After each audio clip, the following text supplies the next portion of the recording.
Shalom, and welcome to another in our series of podcasts from Temple Beth, a dynamic center for conservative Judaism in Los Angeles. This is a recording of a Shabbat teaching with TBA Rabbinic Intern, Aviva Frank.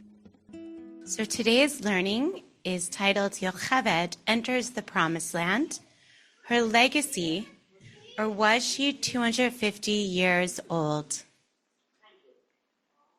So as we're approaching the time where Moses is 120 years old and he's soon to pass on, and then he's passing on the leadership to Yeshua, to Joshua, but he is going to pass away. He's going to have a kiss of death by God. We know that his legacy has continued on with us, and also the legacy of his siblings, of Miriam and Aaron. But what about the legacy of his mother Yocheved, who had the vision, the foresight to put her son in a basket of reeds to float down the Nile River? She hid her son for 3 months and then put him in a basket, and it's actually called a teva, the same word for Noah's Ark. Who is this exceptional woman, and what is the folklore around her, the Midrash? It says that she entered Egypt and left Egypt, and she also entered the Promised Land. So today we're going to look at some text around this and see, is it her legacy that continued on and entered Eretz Yisrael, or did she in fact herself enter the Promised Land at the age of 250? So in the Torah, there are times that one person's name changes to another name. We might have all in our life have like our name that we go by in secular circles and our name in Torah settings, in synagogue or in Jewish day schools or at Jewish camp. And so too, there seems to be something interesting that happens, that a person can have more than one name, or their name changes in different chapters of their life. And so sometimes it could be that it's two different people, or sometimes it could be the same person with two different names. Sometimes it could be someone also has just the same name, that there's multiple people with the same name. And so it's always interesting. We have a list of name in the Torah to figure out who is who, and could they have different names. Soon we're going to be reading Parshat Lech Lecha, and there's a name change that happens there. So Sarai becomes, and Abram becomes Abraham. So we're going to look at here now and see what is going on with this name here that is Sirah, that often people attribute to Yocheved. So if someone can read for me the first box on the page. Asher sons, can't pronounce this. Imaha, Ishava, Viv, and Brahad and their sister Sarah. Brahad's son Hebron and Michael. Yes, so these names are always like, how do you pronounce them? And also because the Torah, there isn't vowels. We were talking before that in the Torah, it's always that famous line, would you like to buy a vowel? So we're guessing at how we might pronounce their names. So this name here, Sarah, is often attributed to Yocheved, that this is her who is entering Egypt with the 70 individuals that joined Yaakov when they came to Egypt. And I'm going to read the second box. It's from the Torah, a Woman's Commentary. And their sister, Sarah. Zilpah, one of Jacob's wives, had borne 2 sons, Gad and Asher. The later became the father of 4 sons and 1 daughter, Sarah. Sarah is the only daughter of any Jacob's sons mentioned in this genealogy of those who went to Egypt with Jacob. Sarah's name appears again in Numbers, where she seems to be counted also among those leaving Egypt some 400 years later. And in Chronicles, the Bible also mentions another of Jacob's granddaughters, Yocheved, daughter of Levi. She is born in Egypt. So there seems to be now, is this the same person that has different names, but then the name change? Or are they 2 different people, and how are they linked? So there's a lot of folklore around this and a lot of guessing of what could be happening. There also is in our Midrash sometimes that people are reincarnated. So very soon on Yom Kippur, yes, Yom Kippur is coming up, we're going to read a story about Jonah and the big fish. And Jonah is supposed to go to Nineveh to speak to the king there. And the midrash is that this king is actually a reincarnation of another famous king. Does anyone know about this? Pharaoh. Exactly. It's supposed to be that this is Pharaoh. Some say that Pharaoh actually never died in the splitting of the Red Sea and then the subsequent of the waves crashing down, that he actually was the one survivor of this, and that he lived all those years and shows up in Nineveh. And others say in the Midrash that he was reincarnated. And it's seen as a chance that where he didn't do teshuvah in the story of Exodus, he does do teshuvah in the story of Jonah and the big fish. So there's something going on here between these two individuals. Are one reincarnated of the other? Are they linked? Are they the same person? And also, what about this years? Because here it's 400 years. So it's pretty amazing to think about, do people really live long lives? Do they calculate time differently? Do they eat healthier than us? So what is happening? So I'm going to read for us from Seder Olam Rabbah 9, because this is pretty interesting what it says here. It also lists the attributes of Yocheved's children and their subsequent connection to different miracles that we as the Israelites were saved by or experienced while we were in the desert wandering in the mud. So I'm going to start halfway through, and when Miriam died there and was not buried there, and there was no water for the congregation, and they gathered against Moses and Aaron. So from this, we can deduce that the well was connected to Miriam. And so when the well disappeared, it was year 40, and it was the first of the month of Nisan. So that is just something to connect to, that Yocheved's children all have special merits. As I said, these miracles allowed us to survive and to also thrive in the desert. So Miriam is the well. Then we have when Aaron the priest went up, and Aaron was 123 years old, and he died at the hill of the mountain. When Aaron died, the clouds of glory disappeared. So it is connected to that the clouds of glory that protected the Israelites, that protect us, we were in the desert, from the harshness of the sun or the harshness of wind and all the elements, were connected in honor of the merit of Aaron. And so we can see that Yocheved must have been a very exceptional person to give birth to these two incredible individuals that had these miracles associated and connected to them. And then obviously also with Moshe and everything that Moshe, what he was able to do to free us from slavery, to bring about the Exodus, and also to connect with God and bring us to Har Sinai and bring down the Seret Divrot. And so I want us to actually flip the page. And when there's more time, I hope that you'll have a chance to review this and look at this on your own. And when you turn to, which will be the third page if you count 1, 2, 3. And it says, Sarah bat Asher was among those who came to Egypt and those who left it.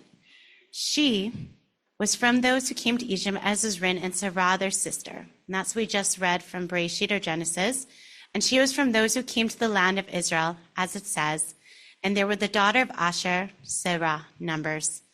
And Yocheved was among those who came to Egypt and those who left it.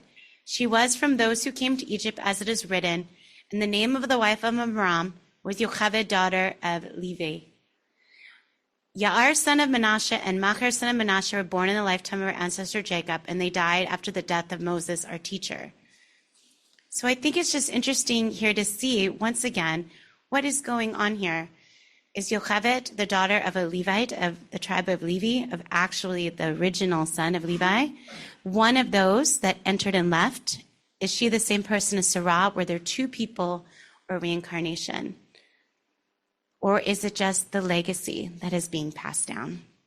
There's another piece of Midrash we have that is connected to why it seems that she was still alive at the time of Moses' impending death, and where Moses is trying to advocate to God that he should live a little bit longer and survive and enter the land of Israel.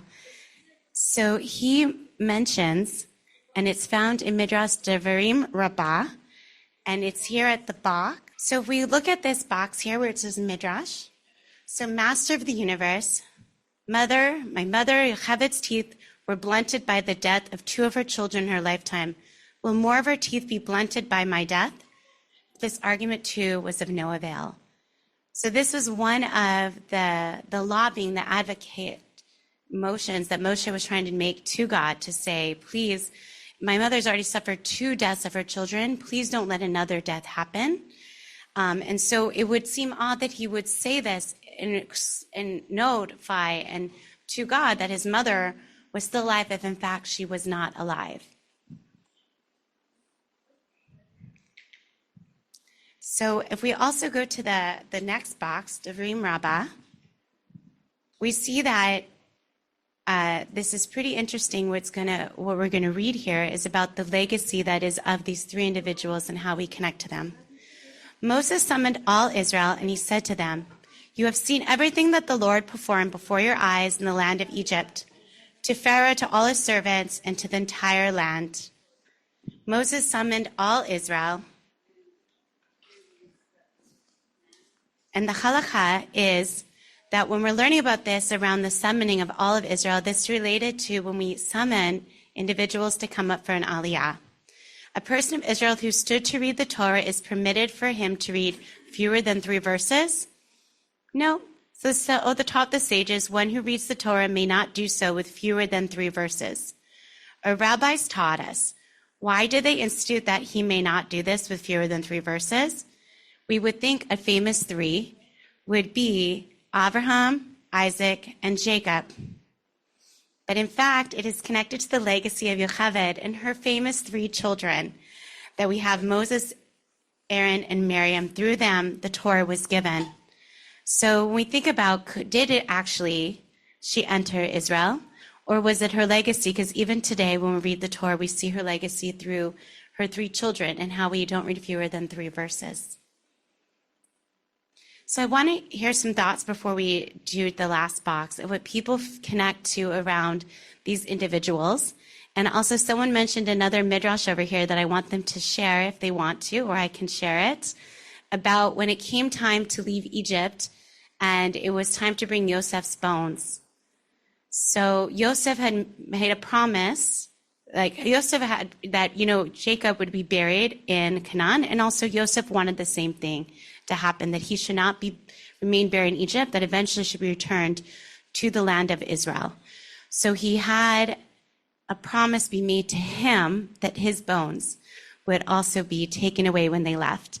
And so when Moses was leaving, or preparing to leave, everyone's like, there was the announcement, please leave as quickly as you can. Pharaoh's like, just go. It's the middle of the night. It said that even the dogs didn't bark.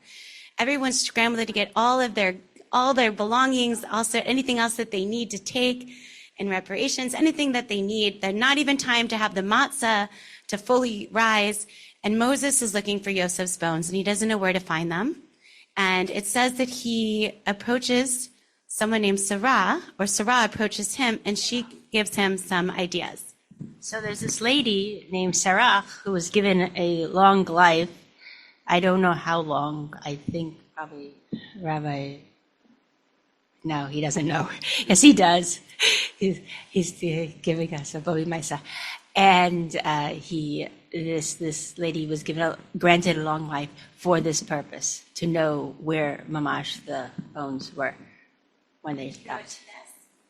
She gives it to him. Yeah. So she takes them to the Nile River, and she says the bones are in the Nile. And then Moses, who has a special connection to the Nile helps save his life. The bones rise up from the Nile River, and then Moses is able to carry them out. And you think about what the Israelites, the kavod, the honor they gave to these bones of Yosef, wandering through the desert. They were in the desert for 40 years. Most likely we were settled in one place for most of that time. Some say 38 years. So maybe we're only moved for 2 years. But imagine, you're carrying these bones of your ancestor around, and all the items for the tent of meeting, and all the items for the Mishkan. And you think about what was also in the Aron. We read today, this morning, that there was the Torah that Moses wrote, and the broken tablets, and the whole tablets, the second set. So there was a lot they were carrying around. We were holy schleppers. Yeah, so there's a lot we can think about. Was it this magical ability that this women could be 2 different women or one woman, and they had long life, Sarah and Yocheved? Or are they something else going on? People were named in the honor of someone, their ancestor, And that information, that secret was passed down with him, and that's the legacy. And so I think it's interesting for us to think about what is our own legacy, of what has been passed down to us on Shabbat Shuvah, and also during the Seseret Yemei Teshuvah, during these 10 days of repentance. What legacy have we been given that we want to continue to pass on? What special honors have been passed on to us? What kavod, what honor are we carrying? And how do we make sure that it's an honor and not a kaved, a weight? When they were carrying Yosef's bones through the desert, it was an honor, but it might have also been heavy. But how do we look at what legacy we've been given? Is there any way to transform it from a weight into an honor? And what legacy do we want to also bequeath to others? What do we want to be known for? What do we want to do to inspire more good in the world? How do we want our midot, our actions, our characteristics to represent us and also be what people know about us, reputation before they even meet us? And is the legacy that we also want to have to be known for creating opportunities for youth or for literacy, for food and shelter, clean water? So thinking about this today, we're looking at Yocheved, of what legacy she has left for us today that still inspires us today through her children, through her actions, that we're here today, physically, spiritually, and also what the legacy we want to do in her honor. And this might feel like a tall task, so I want to tell us a tale so that we don't feel a little too overwhelmed, and that's the final box. Does someone want to read it for us, the Siddiq tale of Reb Zusha?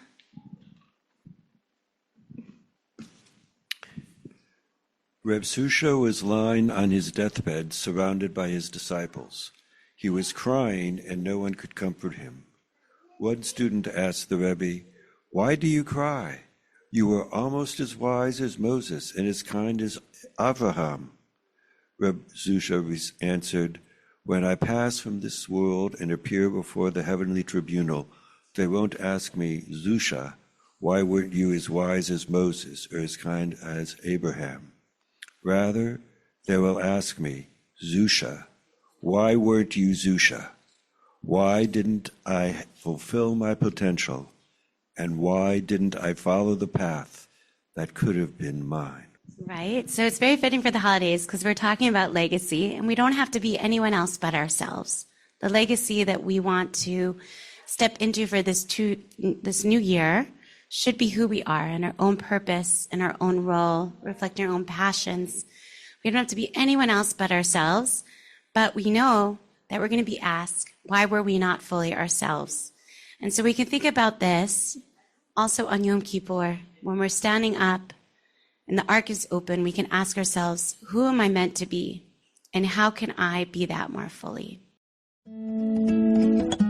You've been listening to another in our series of podcasts from Temple Beth Am, a dynamic center for conservative Judaism in Los Angeles. If you enjoy these podcasts, we invite you to write a review on the Apple Podcast website or wherever you get your podcasts. For more information on Temple Beth Am, Los Angeles, please visit www.tbala.org.